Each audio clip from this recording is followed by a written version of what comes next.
Vamos a continuar con el análisis de las preguntas del examen oficial del día 6 de septiembre de 2025 de la oposición de Guardia Civil. Y vamos a ver el tema 9, ¿vale? Los 5 bloques que comprenden el tema 9. Han salido preguntas de todos los bloques. La primera pregunta de este bloque 9 es una relativa al bloque 1, que es la Ley de Enjuiciamiento Criminal, y trata sobre la denuncia. Dice el enunciado que de las siguientes personas que hubieran presenciado un delito contra la vida en la que la víctima es una persona menor de edad, y aquí lo que he subrayado es muy importante a tener en consideración, porque la pregunta es quiénes están obligados a denunciar. Porque, como si recordáis, no existe una obligación de denunciar genérica entre familiares. Entre familiares así más directos, pues no se está obligado a denunciar. Sin embargo, hubo una modificación legislativa en la que dijeron, bueno, pues determinados delitos, como pueden ser los delitos contra la vida, que son los más graves, cuando la víctima es menor de edad, ¿vale? O es una persona discapacitada de especial necesidad, pues esas obligaciones, ese derecho a no tener la obligación de denunciar se anula, ¿vale? Entonces vamos a ver quién, a pesar de ser familiar, ¿vale? Un familiar directo, pues al ser un delito contra la vida y en la que la víctima es un menor de edad, vamos a ver que esa exención de la obligación de denunciar no se le aplica. La respuesta es los impúberes, que los impúberes pues efectivamente sí que están exentos de la obligación de denunciar. Esos, ni aunque sea contra un delito contra la vida y la víctima sea menor de edad, a ellos no se les aplica, ¿vale? Ni a los que no estén en pleno uso de su razón. Sin embargo, los parientes colaterales del delincuente hasta el segundo grado inclusive, que es un parentesco bastante cercano, pues a esos sí que se les va a obligar a denunciar. Y al cónyuge del delincuente no separado legalmente o de hecho, o a la persona que conviva con él en una análoga relación de afectividad, o sea, o el cónyuge o la pareja de hecho. O sea, familiares más cercanos sí que se les va a obligar. Por lo tanto, en este caso habría que haber respondido la D, ¿vale? Que los descritos en las opciones B y C son correctas, ¿vale? Y este es el artículo que dice, bueno, que el que presenciare cualquier delito público, pues hay que denunciarlo, no comprende a los impúberes ni a los que no gozaren de razón, y luego tampoco al cónyuge o a la pareja de hecho, ascendentes y descendientes, bueno, familiares más directos y parientes hasta el segundo grado, en principio no están obligados a denunciar. Pero hubo una modificación, como os digo, que aquí viene, que no es aplicable cuando sea un delito contra la vida, ¿vale? Y la víctima sea menor de edad o persona con discapacidad necesitada de especial protección, ¿vale? Que no es el caso,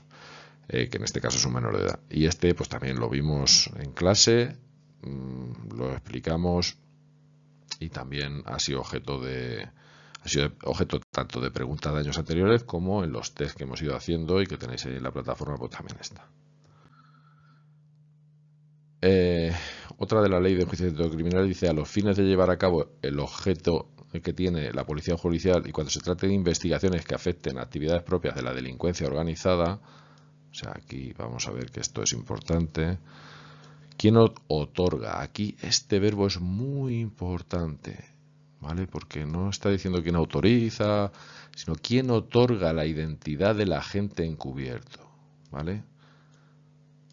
No es quién autoriza al agente encubierto, sino quién le da esa nueva identidad. Y aquí en España, ¿quién da las identidades? ¿Quién da los DNIs y los carnets de identidad? Pues se hace a través del Cuerpo de Policía Nacional y es el Ministerio del Interior, ¿no? Entonces, bueno, la respuesta dice el Ministerio de la Presidencia, Justicia y Relaciones con las Cortes. Bueno, pues parece que evidentemente no, ¿vale? Y además tampoco es por 3 meses, ¿vale? Pero este ministerio no tiene nada que ver. El juez de instrucción, oído el Ministerio Fiscal por un plazo de 6 meses, el juez de instrucción puede autorizar al agente encubierto, pero no otorgarle la identidad, porque lo que pregunta es quién otorga la identidad. El ministro del Interior en un plazo de 6 meses, este sí que es correcta, y luego el Ministerio Fiscal, nada, el Ministerio Fiscal no otorga nada, ni el juez de instrucción tampoco, ¿vale? Es el Ministerio del Interior, que es el que otorga la identidad, ¿vale? Y si os recordáis las diapositivas, delincuencia organizada, aquí hay que ver quién autoriza y quién otorga la identidad supuesta, ¿vale? Que lo vimos en clase y también ha sido objeto de preguntas en los diferentes test que hemos ido haciendo a lo largo del curso. Otra de la ley de enjuiciamiento criminal dice: los atestados que redacten y las manifestaciones que hicieran los funcionarios de policía a consecuencia de las averiguaciones se considerarán a los efectos legales. O sea, los atestados, ¿qué consideración legal tiene un atestado? Es una mera denuncia, ¿vale? Que también lo hemos visto en clase, ha sido objeto de pregunta muy sencilla esta pregunta, ¿vale?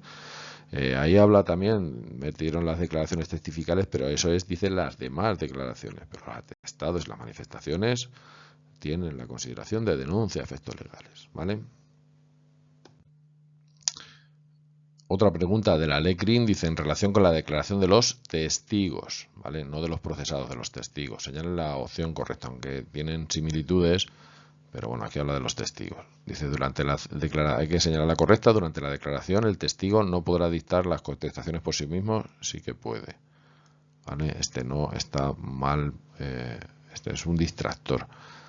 ¿Podrán consultar algún apunte o memoria que contengan datos difíciles de recordar? Esta es correcta, sí que pueden, ¿vale? Porque imaginaros que la declaración del testigo pues son cosas difíciles y, en fin, tiene que consultar documentos o cosas de ese estilo, pues sí que lo puede hacer.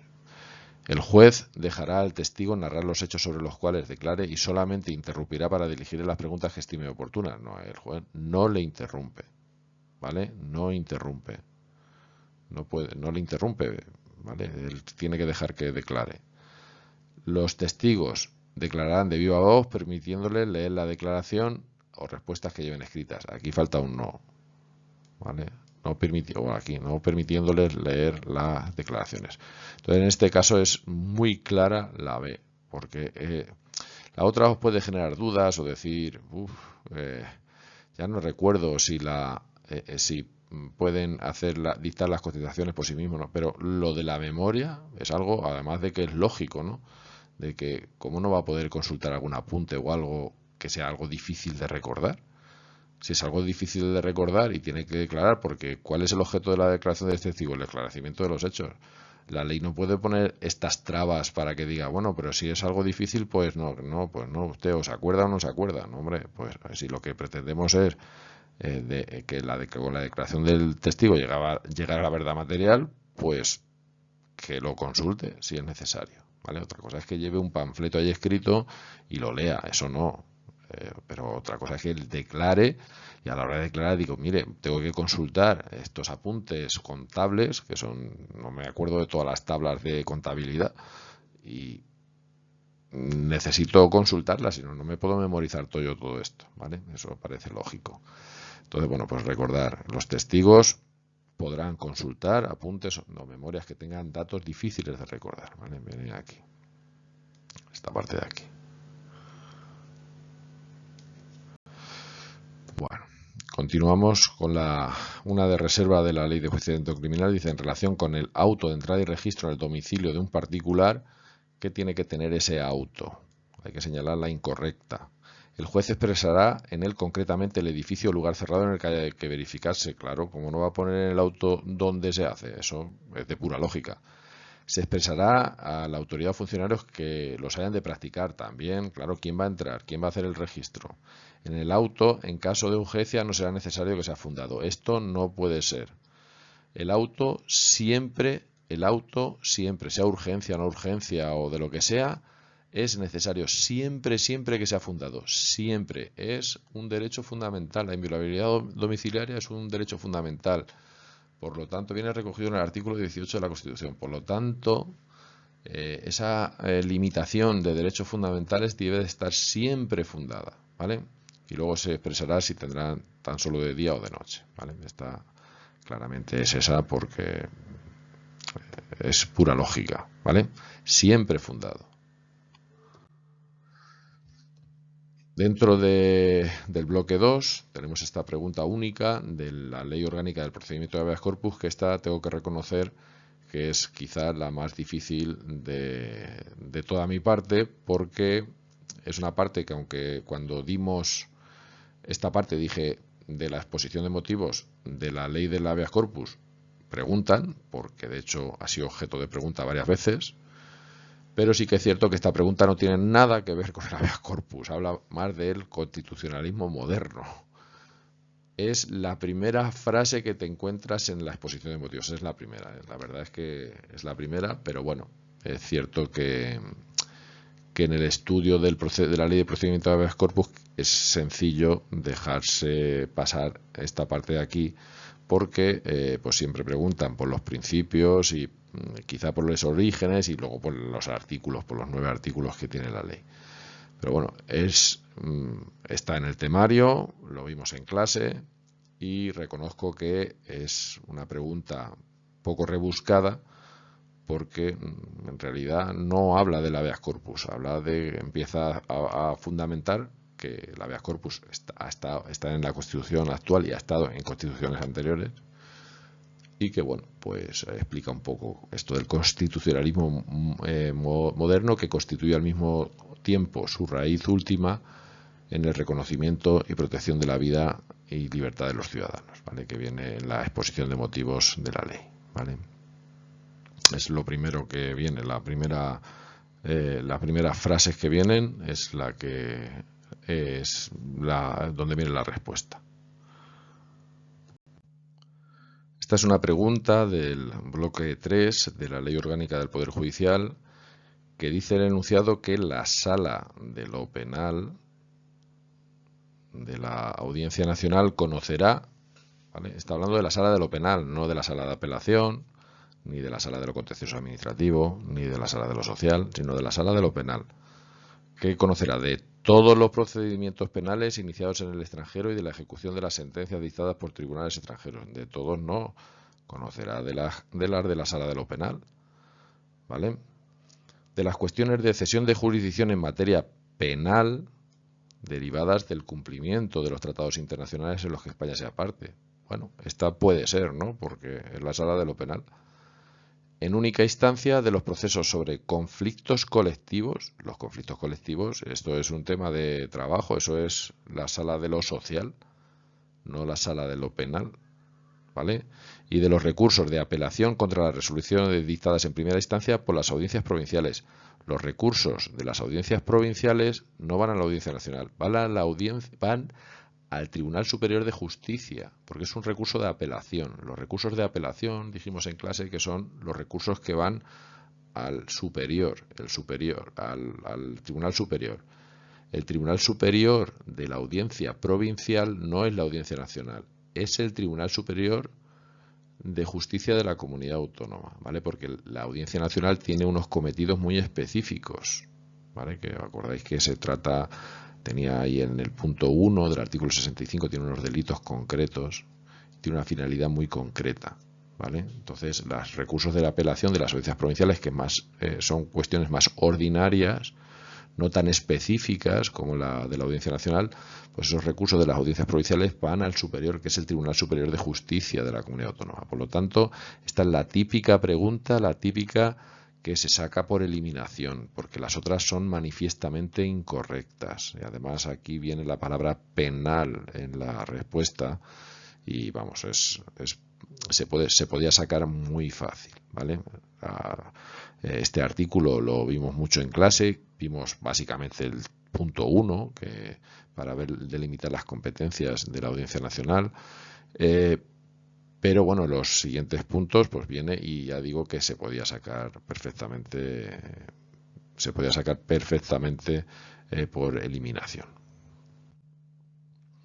Otra de este bloque dice: con respecto a los abogados y procuradores, señale la proposición incorrecta. Dice: en el ejercicio de su profesión, para los actos y la forma en la que se determine reglamentariamente, los procuradores podrán ser sustituidos por un oficial habilitado. Efectivamente, esa es correcta.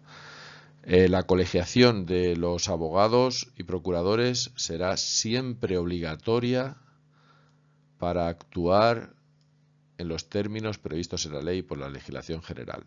siempre, excepto dijimos en clase y ha sido objeto de alguna pregunta también de los test de control que hemos ido haciendo, siempre no, excepto los abogados del Estado, por ejemplo. Los abogados del Estado no necesitan, los que trabajan para las administraciones públicas no necesitan esa colegiación porque son funcionarios de carrera, ¿vale? Los abogados y procuradores sí que necesitan estar colegiados. Los que son autónomos o están en bufetes de abogados sí que necesitan estar colegiados, porque el colegio les garantiza bueno, pues que cumplen con los códigos deontológicos que tienen estas profesiones.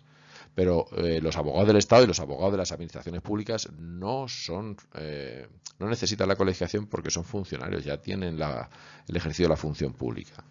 Por lo tanto, esta es manifiestamente incorrecta, ¿vale? Ya, bueno, vamos a seguir leyendo para ver que, en fin, las otras son correctas. Dice, los abogados deberán guardar secreto de todos los hechos o noticias que conozcan por razón de cualquiera de sus modalidades de su actuación profesional, no pudiendo ser obligados a declarar sobre lo mismo. Evidentemente, el abogado tiene que guardar secreto y no puede revelar.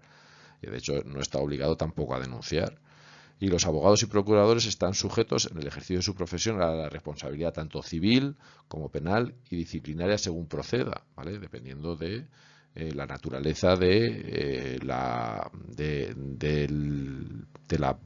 lo que hayan hecho mal, porque esto se le exige responsabilidad porque ha hecho algo mal. Puede ser civil, una indemnización, penal porque ha cometido un delito, disciplinaria porque ha incumplido los códigos deontológicos, y esto también lo vimos en clase y está también visto en algunas preguntas tipo test, ¿vale? Por lo tanto, esa es la que habría que haber marcado como incorrecta. Dice que efectivamente en el ejercicio de su función los procuradores pueden ser sustituidos o por otro procurador y también por un oficial habilitado. La colegiación será obligatoria, salvo cuando se actúe en el ejercicio de las administraciones públicas, ¿vale? Que son funcionarios, ¿vale? Funcionario laboral, pero va bajo la tutela de la función pública, ¿vale? El abogado del Estado tiene que guardar secreto y luego tienen responsabilidad civil, penal y disciplinaria, según proceda. Esta de la policía judicial también muy fácil, muy vista, está puesta en los test y también machacada, dice, y ha sido objeto de preguntas de años anteriores. Dice, a las unidades orgánicas de policía judicial corresponderá la función de investigación criminal con carácter permanente y especial.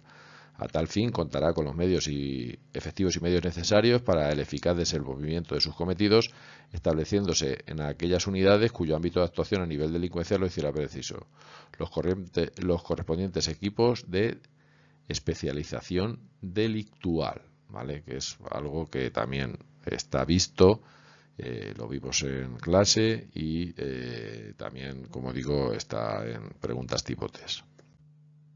Esta pregunta es relativa al último bloque, a la ley del Estatuto de la Víctima del Delito, sobre los derechos de la víctima como denunciante, y dice que qué derechos tiene toda víctima en el momento de presentar su denuncia. Dice, a la asistencia lingüística gratuita y a la traducción escrita de la copia de la denuncia presentada cuando no entienda ninguna de las lenguas, ¿vale? Que tengan carácter oficial en el lugar de la denuncia. Eso es correcto.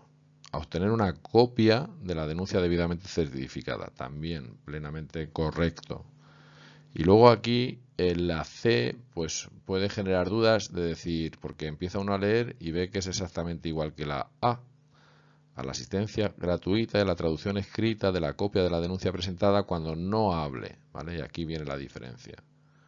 Y luego la última opción, que es todos los descritos en las opciones anteriores. Entonces, esta es la típica pregunta en la cual pues se le pide al opositor que memorice o analice, y el distractor aquí está en decir, ¿era que no entienda o era que no hable? ¿O eran las dos? ¿Vale? En este caso, como la B también es correcta, solo cabe la D, porque hay una de las dos seguro que es, o que no entiende o que no hable, seguro, porque tiene derecho a ello. En este caso son las dos. Pero ¿cómo se saca esta pregunta? Porque o la A y la B son correctas, seguro, o la B y la C son correctas, seguras. Entonces, al haber dos seguras que que están seguras que van a, aunque no me acuerde si era no entienda o no hable, o era una o era otra, al haber otra que es manifiestamente que sí, pues solo cabe marcar la D, ¿vale? Bueno, estos son los derechos de la víctima, que efectivamente tiene a la asistencia lingüística gratuita y a la traducción cuando bien no entienda o no hable ninguna de las lenguas.